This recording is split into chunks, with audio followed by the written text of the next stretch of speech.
नमस्कार, times of crime में आप सबों का स्वागत है और मैं हूं संतोष। और आज हम टाइम्स ऑफ क्राइम के एपिसोड जो लगातार हम एपिसोड चल रहे हैं कि लॉरेन बिश्नोई आप बिहार की तरफ नज़र ना उठाएं। बिहार में एक से एक ऐसे डॉन हुए हैं जो आज के तारीख में भी बड़े बड़े डॉन आंख मिलाने से बचते हैं। और हमने 3 कड़ी में हमने ये बहुत सारी चीज़ें इस बिहार के डॉन के बारे में हमने आपको खबर दिखाई है।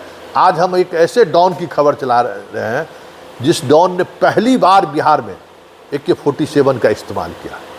और जब उन्होंने इस्तेमाल किया तो उस दौर के पुलिस वाले जो उसका खोखा था, मतलब आप गोली फायर के बाद जो सड़क पर जो गोलियां बिछी हुई थी, फायर गोलियां, वो देखकर अचंभित थे कि इतना बड़ा वाला ये कौन सा अस्त्र का इस्तेमाल हुआ, कौन सा हथियार का इस्तेमाल हुआ। कोई पुलिस वाला समझने को तैयार नहीं था। और फायरिंग इतनी ज़बरदस्त थी कि उसके वहाँ का जो ग्रिल था ना, उस जो व्यक्ति जिस व्यक्ति पर फायरिंग हुई उस ग्रिल को इस तरीके से राउंड आ गया था, मतलब इस तरीके से राउंड में है कि घटना के कई महीने तक लोग आकर देखते थे कि देखिए गोली लगा इस ग्रिल में, तो कैसे ग्रिल को राउंड करके जो है सो गोली पार किया है उस तरफ। इतना मोटा ग्रिल था, ये लोग देखने के लिए जाते थे। और उस डॉन ने पूरे बिहार और यूपी के जो गैंग का जो अपना वर्चस्व की जो लड़ाई हो रही थी, उसमें उस हथियार के सहारे एक अलग धाक जमा लिया। हम बात अशोक सम्राट की कर रहे हैं। अशोक सम्राट एक ऐसे डॉन हुए बिहार में जिन्होंने बिहार और यूपी में समानांतर तौर पे अपनी सत्ता चलाई है। और इस खारगू को छोड़ दीजिए, मतलब पंजाब के आतंकवादियों को छोड़ दीजिए, तो यूपी और बिहार के ये पहले डॉन थे जिसने 47 के सहारे अपराध जगत में मतलब एकदम सुनामी ला दिया। और उस हथियार के इस्तेमाल के बाद समझ जाइए कि पूरे बिहार में पुलिस अशोक सम्राट गैंग से आमने सामने करने से बचते रहे।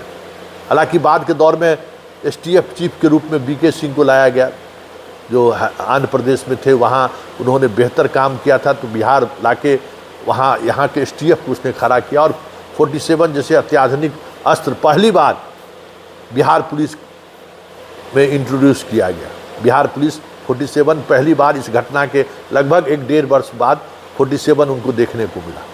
बात 1991-92 की है।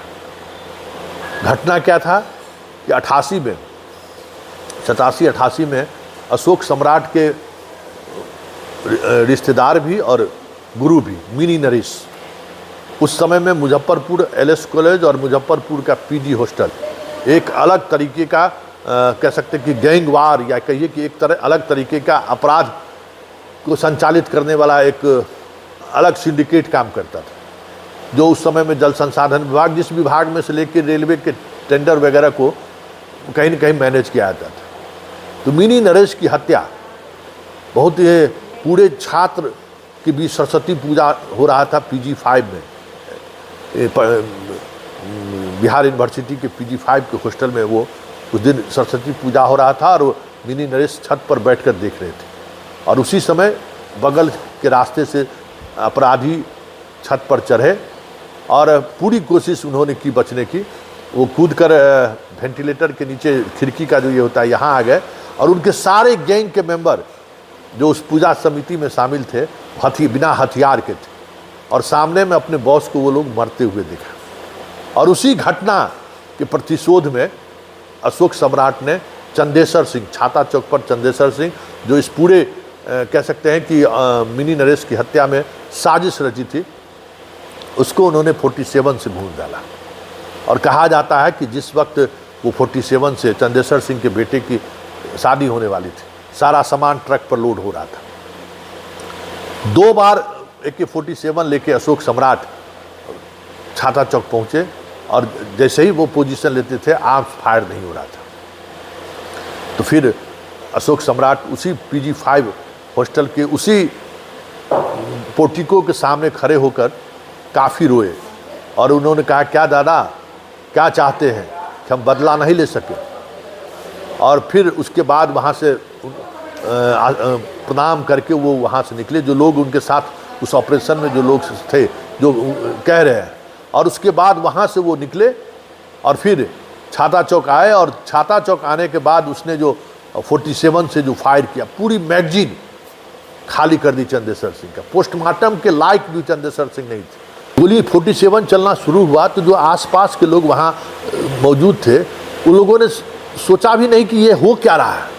वो लोग कह रहे थे कि सिर्फ रोशनी हो रहा था, एकदम वाइड लग रहा था जैसे एकदम बिजली कड़क रहा है, क्योंकि वो उस आर्म्स का फायर किसी ने दिखाई नहीं था। भाई यहाँ पे एक कट्टा से उस दौर में जो है सो अपराधी एक दूसरे पर हमला बोलते थे, मारते थे। बहुत ज़्यादा अगर कोई बढ़िया आर्म्स रखे हुए तो सिक्सर, उस समय में लोग मुंगेरिया सिक्सर रखते थे। ये तो 47 गोली धर धर धर धर धर धर धर धर धर धर करके छूट रहा हो, तो कहा कि भाई लगे जैसे बिजली कड़क रहा है। किसी को ये एहसास ही नहीं हुआ कि ये हथियार का इस्तेमाल हो रहा है, किसी पर हमला हो रहा है। और जैसे ही वहाँ से लोग गए तो देखते हैं कि चंदेश्वर सिंह का चिथड़ा चिथड़ा सड़क पर बिखरा हुआ था। सारा चीज़ सामने, वही जहाँ खड़ा होकर वो सामान रख पा रहे थे, उस ग्रिल में जितनी गोलियां लगी हुई थी उनके शरीर से निकलने के बाद, उस ग्रिल से लोगों ने महसूस किया कि किस तरीके का आर्म्स का इस्तेमाल अशोक सम्राट ने किया है। तो अशोक सम्राट भी बिहार के किसी दौर में ऐसे डॉन हुआ जिसके डर से यूपी के बड़े बड़े डॉन भी नज़र मिलाने से बचते थे। और वही वो दौर था बिहार में जहाँ गोरखपुर से लेके और आपको समस्तीपुर तक रेलवे के टेंडर पर सिर्फ और सिर्फ अशोक सम्राट का कब्जा हुआ करता था। और अशोक सम्राट ने दिखाया पूरे देश के सामने कि डॉन क्या होता है।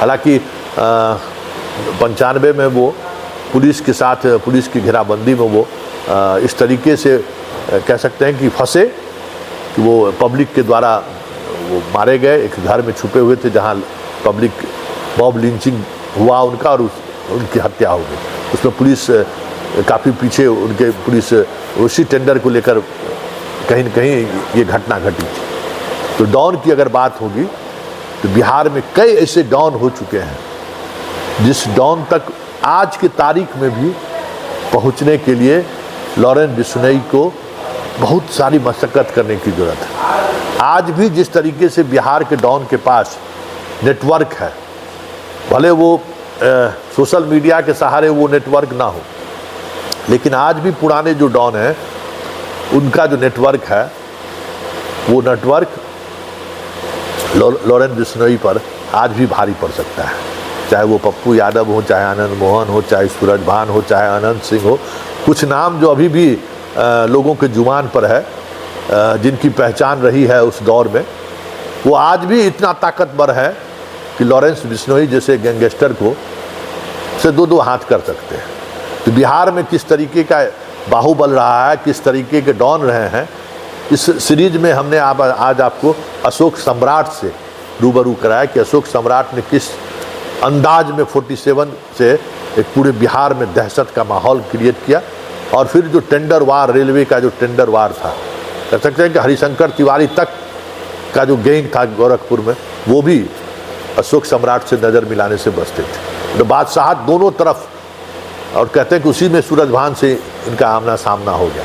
लेकिन वो भी दौर था, और उस दौर में जिस तरीके की बादशाहत सम्राट चौधरी ने काम की, हमें लगता है कि बिहार का वो आखिरी ऐसा डॉन रहा जिसने बिहार से बाहर भी अपनी बादशाहत कायम किया और काफ़ी दिनों तक वो अपने बाहुबल को बनाए रखा। ये अलग बात है कि राजनीतिक मिजाज, जब वो राजनीति में आने की उनकी इच्छा हुई और वो थोड़ा थोड़ा अपने क्राइम के जगत से अपने आप को थोड़ा पीछा करने लगे, हटने लगे, उसी दौर में वो अपने ही आसपास के लोगों के इन्फॉर्मेशन का वो शिकार हो गए। और एक और बात है कि वही एक डॉन था जिसकी बेगूसराय में भी उतना ही सम्मान था, मतलब बेगूसराय के लोगों ने भी उनको डॉन के रूप में स्वीकार किया। बाकी जितने भी बेगूसराय के डॉन हुए, बाहर जिसने बादशाहत की हो, बेगूसराय में किसी की नहीं चलती थी। तो अशोक सम्राट ही एक ऐसा डॉन रहा जो बेगूसराय के लोगों ने भी उनके डॉन को स्वीकार किया, उनके आधिपत्य को स्वीकार किया, और फिर बाकी जगहों के अपराधियों ने भी उनके आधिपत्य को स्वीकार करने का काम किया। तो ये बिहार के अपराध का, अंडरवर्ल्ड का हिस्सा है, जो आज भी जो अंडरवर्ल्ड पर नज़र रखने वाले पत्रकार हैं या पुलिस हैं, उनसे जब अगर बात करेंगे तो फिर आपको लगेगा लॉरेंस बिश्नोई जिस तरीके से घटनाओं का अंजाम दे रहा है और जिस तरीके से वो अपने नेटवर्क फैलाने की कोशिश में लगा है, बिहार के इतिहास में ऐसे कई तरीके के गैंगस्टर आए और चले गए।